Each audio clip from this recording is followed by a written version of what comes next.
Bagaimana sih pertolongan pertama pada fraktur humerus? Yuk, mari kita simak video yang satu ini. Sebelumnya perkenalkan kami dari kelompok 6 Praktik Profesi Keperawatan Universitas Airlangga Angkatan B23. Ada Eka, Widi, Nisa, dan Rahma. Sebelum kita ke topik utama, mari kita ketahui struktur tulang humerus. Tulang humerus terbagi menjadi 3. Proksimal merupakan bagian paling atas dari tulang humerus. Bagian tengah dari tulang humerus disebut dengan batang humerus atau shaft. Kemudian bagian terbawah dari tulang ini disebut distal. Tulang berwarna ungu pada gambar merupakan tulang humerus. Bagian proksimal menempel pada tulang scapula dan juga clavikula. Dan bagian bawahnya terpaut dengan tulang radius dan ulna. Fraktur humerus merupakan diskontinuitas atau hilangnya struktur dari tulang humerus atau tulang lengan bagian atas. Berikut gambar menampilkan perbedaan tulang normal dengan tulang yang mengalami fraktur pada batang humerusnya. Ada beberapa penyebab fraktur. Yang pertama, fraktur fisiologis, yakni cedera tidak langsung seperti terjatuh dan cedera langsung. Contohnya pukulan secara langsung kepada tulang sehingga menyebabkan fraktur. Penyebab fraktur lainnya yakni fraktur patologis seperti tumor atau infeksi pada tulang, osteomalacia, rakitis, dan osteoporosis. Seseorang yang mengalami fraktur humerus mengalami tanda dan gejala berikut. Yang pertama, deformitas tulang, terjadi pergeseran. Kemudian, pembengkakan, spasme otot, nyeri, kerusakan sensibilitas di area lokasi fraktur, kisaran gerak menjadi terbatas, adanya krepitasi antar tulang, dan ketidakmampuan untuk menggerakkan bahu. Ada beberapa cara pengobatan fraktur humerus. Yang pertama, penyesuaian tulang. Penyesuaian tulang ini dilakukan oleh spesialis dengan memanipulasi bagian humerus agar tulang tersebut dapat dipastikan berada di tempat yang tepat. Dalam pengobatan ini biasanya dokter akan memberikan pelemas otot, obat penenang, atau bahkan anestesi umum jika timbul rasa sakit dan bengkak yang luar biasa. Yang kedua, ada imobilisasi. Biasanya menggunakan sling, splint, brace, atau gips agar lengan tidak bergerak dan menstabilkan bahu. Waktu yang diperlukan untuk imobilisasi sangat bervariasi setiap pasiennya, tetapi cenderung antara 3-20 minggu. Yang ketiga, obat-obatan. Dokter dapat meresepkan obat penghilang rasa sakit untuk membantu mengatasi rasa sakit dan juga bengkak. Yang keempat, kompres dingin. Menempatkan kompres es di area yang terluka dapat membantu mengurangi pembengkakan dan juga nyeri.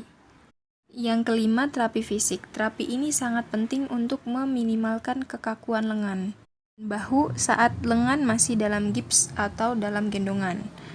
Setelah melepas gips tadi, dokter akan merekomendasikan gerakan dan latihan yang dapat dilakukan untuk membangun kembali kekuatan otot, gerakan sendi, dan fleksibilitas. Yang keenam yaitu pembedahan atau operasi. Dalam beberapa kasus operasi diperlukan untuk menstabilkan tulang yang patah. Biasanya menggunakan perangkat fiksasi seperti kabel, pelat, paku, atau skrup. Hal ini diperlukan untuk mempertahankan posisi tulang yang tepat selama proses penyembuhan. Setelah kita mempelajari semua konsep terkait dengan fraktur humerus, mari kita belajar terkait pertolongan pertama pada klien fraktur humerus.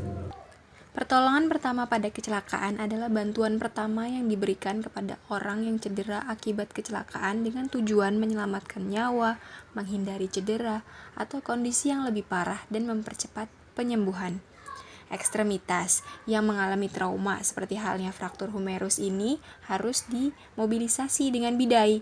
Bidai adalah alat yang terbuat dari kayu, logam atau bahan lain yang kuat tetapi ringan untuk imobilisasi tulang yang patah dengan tujuan mengistirahatkan tulang tersebut dan mencegah timbulnya rasa nyeri. Beberapa tujuan pembidaian adalah sebagai berikut. Yang pertama, mencegah pergerakan tulang yang patah. Kemudian menghindari trauma soft tissue akibat pecahan ujung tulang yang tajam-tajam. kemudian mengurangi nyeri, mempermudah transportasi dan pembuatan foto ronsen, dan mengistirahatkan anggota badan yang patah. Berikut ini merupakan prinsip pembidayaan yang perlu diperhatikan untuk pasien fraktur humerus.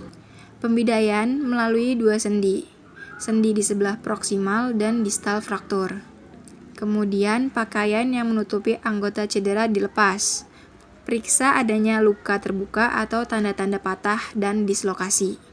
Periksa dan catat ada tidaknya gangguan vaskuler dan neurologis. Tutup luka terbuka dengan kasa steril. Pembidayaan dilakukan di daerah trauma yang dicurigai patah atau dislokasi. Jangan memindahkan penderita sebelum dilakukan pembidayaan, kecuali ada di tempat yang berbahaya. Dan beri bantalan yang lembut pada pemakaian bidai yang kaku. Jangan lupa untuk periksa hasil pembidayaan supaya tidak terlalu longgar atau terlalu ketat, sehingga menjamin pemakaian bidai yang baik. Kemudian, perhatikan respon fisik dan psikis pasien. Untuk lebih jelas terkait tata laksana pembidayaan, setelah ini akan kami tayangkan cuplikan cara pembidayaan pada fraktur humerus.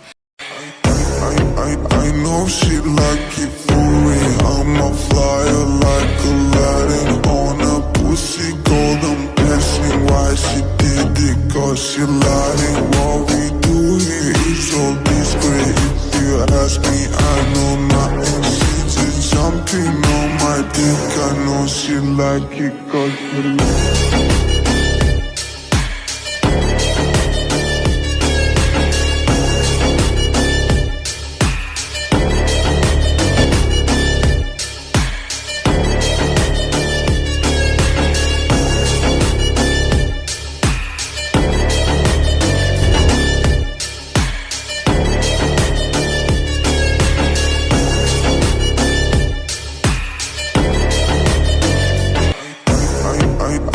she like it for real. I'm a flyer like Aladdin on a pussy golden blessing. Why she did it? Cause she lying. What we do here is all discreet.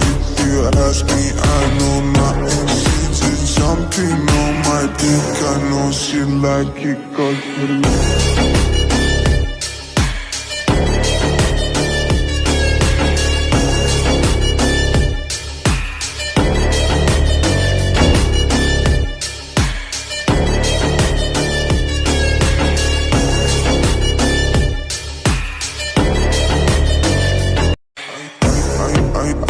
she like it for real. I'm a flyer like Aladdin on a pussy golden blessing. Why she did it? Cause she lying. What we do here is all discreet.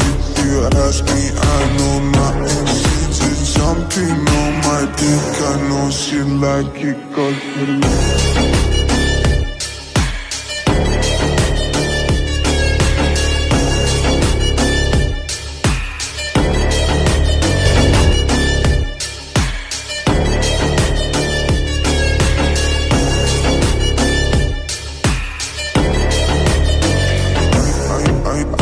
she like it for real. I'm a flyer like Aladdin on a pussy golden blessing. Why she did it? Cause she lying. What we do here is all discreet. If you ask me, I know nothing. She's just jumping on my dick. I know she like it cause she